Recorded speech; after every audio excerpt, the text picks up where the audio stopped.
আসসালামু আলাইকুম। নাইমাস hand embroidery চ্যানেলে সবাইকে স্বাগতম। এই কাঁথাটার সেলাইয়ের ডিজাইন আমি এর আগেও আপলোড করেছিলাম, আপনারা বেশ পছন্দ করেছিলেন। এবং এই কাঁথাটার ড্রয়িংটা কিভাবে করেছি অনেক আপুরাই জানতে চেয়েছিলেন, দেখতে চেয়েছিলেন। তো আপুরা, আমি এই কাঁথাটার পুরো ড্রয়িংটাই একবারে করে নিয়েছি, এজন্য এখন আর দেখাতে পারলাম না। পরবর্তীতে এই ডিজাইন নিয়ে আরও কাঁথা সেলাই করার ইচ্ছে আছে, ইনশাল্লাহ তখন ড্রয়িংটা দেখিয়ে দিব। আর সেলাইতে আমি মোট 4টা কালারের সুতা ইউজ করেছি। প্রথমেই কাঁথা স্টিচ দিয়ে আমি পুরো কাঁথাটা আটকে নিয়েছি, আর এটা আমি বেগুনি কালারের সুতা দিয়ে করেছি। এরপর এই ফুলগুলো করার জন্য আমি বাসন্তী আর লাল সুতা ইউজ করেছি।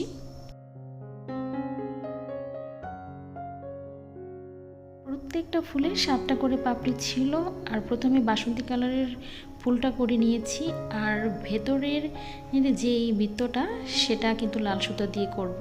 তো পরের যে ফুলটা এখন করছি এখানেও কিন্তু 7টা পাপড়ি, আর এখানে আমি লাল সুতা দিয়ে ফুলের পাপড়িগুলো করব, আর ভেতরের যে বৃত্তটা আমি করছি এটাকে বাসন্তী কালারের সুতা দিয়ে করছি। অর্থাৎ যে ফুলটা বাসন্তী কালারের তার গোল রাউন্ডটা অর্থাৎ যে কেন্দ্র সেটা আমি লাল সুতা দিয়ে করব, আর যে ফুলটা লাল রঙের সেটার যে কেন্দ্র সেটাকে আমরা বাসন্তী কালারের সুতা দিয়ে করব।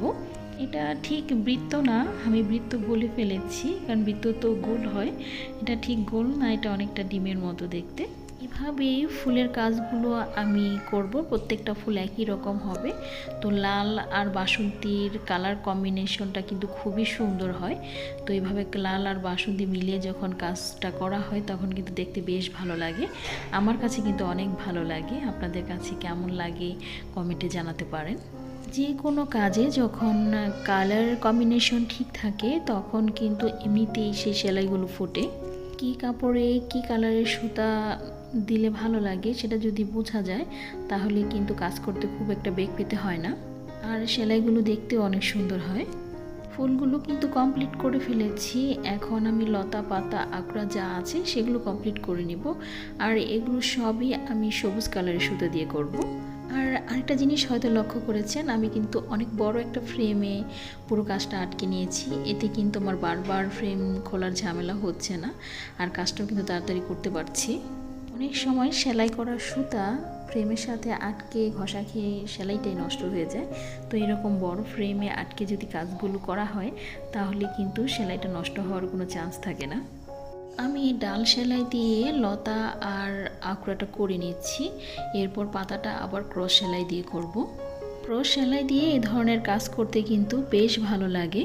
আর যেহেতু বড় ফ্রেমে আটকে নিয়েছি কাজ কিন্তু অনেক ছিল, তাই আমি অফ ক্যামেরায় কাজগুলো বেশি করেছি, কারণ এই সবগুলো কাজ যদি অন ক্যামেরায় দেখাতে যেতাম তাহলে কিন্তু ভিডিওটা অনেক লং হয়ে যেত। আর এই ক্রস সেলাই ডাল সেলাইগুলো তো মোটামুটি সবাই পারেন, এগুলো এত সময় নিয়ে দেখানোর কিছু নেই, জাস্ট আমি শুধু দেখিয়ে দিই ডিজাইনটা আপনাদের বোঝানোর জন্য। এই তো একটা ফুল আমি সম্পূর্ণ কমপ্লিট করে ফেলেছি, আর বাকিটা আমি অফ ক্যামেরায় করে নেব। তো আশা করছি আজকের এই কাঁথার ডিজাইনটা আপনাদের কাছে অনেক ভালো লেগেছে। যদি ভালো লেগে থাকে তাহলে একটা লাইক দিতে ভুলবেন না। এ ধরনের আরও নতুন নতুন ডিজাইন পেতে আমার চ্যানেলটাকে সাবস্ক্রাইবও করে রাখতে পারেন। আর এ পর্যন্তই, আল্লাহ হাফেজ, আসসালামু আলাইকুম।